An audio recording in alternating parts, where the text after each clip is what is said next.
नमस्कार दोस्तों, कलयुग के चमत्कार संतों की वाणी में आप सबका स्वागत है। दोस्तों, आज हम आपको 13वां अध्याय सुना रहे हैं, जिसे सुनकर आप आज, क्योंकि धनतेरस भी बन रही है, इसी के साथ आप कार्तिक महात्म्य का 13वां अध्याय सुनकर अपने दिन को पवित्र करें और धनतेरस पर अपने घर में शुभ चीज़ों को अवश्य लाएं। धनतेरस पर क्या क्या चीज़ें लानी चाहिए, ये हमारी अगली वीडियो में हैं, आप उसे भी अवश्य सुनें और अवश्य लेके आएँ। अगर आपने अभी तक नहीं सुनी है तो उसका लिंक हम डिस्क्रिप्शन बॉक्स में अवश्य देंगे और उसे भी आप अवश्य सुनें। 13वें अध्याय में नारद जी बोलते हैं कि जलंधर ने जब राहु की सारी बात सुनी तो उसे क्रोध आ गया और क्रोध में भरकर वह करोड़ों देवताओं को यानी कि अपनी सेना को लेकर चल दिया। जाते समय सामने शुक्र व राहु आए और जल्दी के कारण जलंधर का पैर फिसल गया और मुकुट भी गिर पड़ा, यानी कि उसके चलते समय ही अपशकुन होने लगे थे। दैत्यों की सेना के विमान आकाश में ऐसे मालूम होते मानो वर्षा के बादल हों। इंद्र आदि देवता उसकी चतुरता देखकर छिपकर भगवान महादेव से प्रार्थना करने लगे, हे स्वामी, इस विपत्ति से हमारी रक्षा करो और जलंधर का वध करो। देवताओं के इस वचन को सुनकर विष्णु भगवान को बुलाकर महादेव जी ने हंसकर कहा, हे विष्णु, आपने युद्ध में जलंधर को क्यों नहीं मारा और आप वैकुंठ को छोड़कर उल्टे उसके घर जाकर बसे हो। विष्णु बोले, आपके अंश से जन्म होने के कारण और लक्ष्मी के भाई होने के कारण मैंने उसमें युद्ध में नहीं मारा, उसका वध आप कीजिएगा। तब शिवजी बोले, वह बड़ा तेजस्वी है, इन अस्त्रों से नहीं मरेगा, इससे आप वह सब देवता अपने तेज का अंश हमारे लिए शस्त्र बनाने के लिए दीजिए।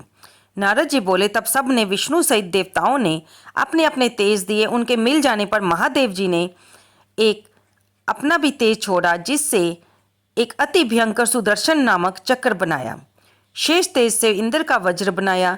इसके बाद करोड़ों हाथी, घोड़े, रथ और मनुष्यों सहित जलंधर जब कैलाश पर्वत के पास आया, उसे देखकर सभी देवता जब छिप गए और शिवजी के गण शीघ्र ही अस्त्रों शस्त्रों सहित संग्राम में उतरे। नंदी, गणेश, स्वामी कार्तिक आदि सब देवता शिवजी की आज्ञा लेकर कैलाश से बाहर युद्ध के लिए बढ़े। तब कैलाश के पास की भूमि में देव और दैत्यों का भयंकर युद्ध हुआ। वीरों को प्रसन्न करने वाली भेरी, मृदंग और शंख, हाथी, घोड़ा, रथ आदि की ध्वनि से भूमि कांपने लगी। शक्ति, तोमर, बाण, मूसल, फरसा आदि अस्त्रों से आकाश उल्काओं के समान शोभित होता था। युद्ध में भरे हुए रथ, घोड़ों से पृथ्वी ऐसे मालूम होती थी मानो वज्र से गिराए पर्वतों के शिखर हो।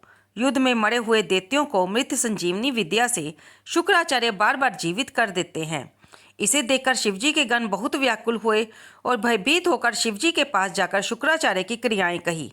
तब शिवजी के मुख से एक एक भयंकर कृत्या प्रकट हुई। ताड़ के वृक्ष के समान जिसकी जांग, गुफा जैसा मुख और सतनों से वह वृक्ष को भी हिला देती थी। कृत्या युद्ध भूमि में आकर असुरों का भक्षण करते हुए शुक्राचार्य को भी छिपाकर अंतर्ध्यान हो गई। शुक्र को पकड़ा जानकर देवता अनंत से दैत्यों का संहार करने लगे और शिवजी के गणों से भयभीत दैत्यों की सेना बिखर गई। तब सेना को भागता देखकर तीनों सेनापतियों निशुंभ और महाबली कालनेमी क्रोधित होकर युद्ध में गए। तीनों सेनापतियों ने वर्षा की बूंदों की भांति आकाश में बाणों की वर्षा की और शिवजी के गणों को घेर लिया। फिर दैत्य के बाणों से आकाश व सब दिशाओं से घिरने से शिवगण कांपने लगे और उनके शरीर से रक्त बहने लगा। कुछ भी दिखाई ना देता था। कुछ गण तो भय के कारण ही गिर पड़े और कुछ दैत्यों द्वारा मार दिए गए। इस प्रकार वे छिन्न भिन्न होकर युद्ध भूमि छोड़कर भाग गए। तब नंदी, गणेश और स्वामी कार्तिक अपनी सेना को भागते हुए देख क्रोधित होकर दैत्यों को रोकने लगे।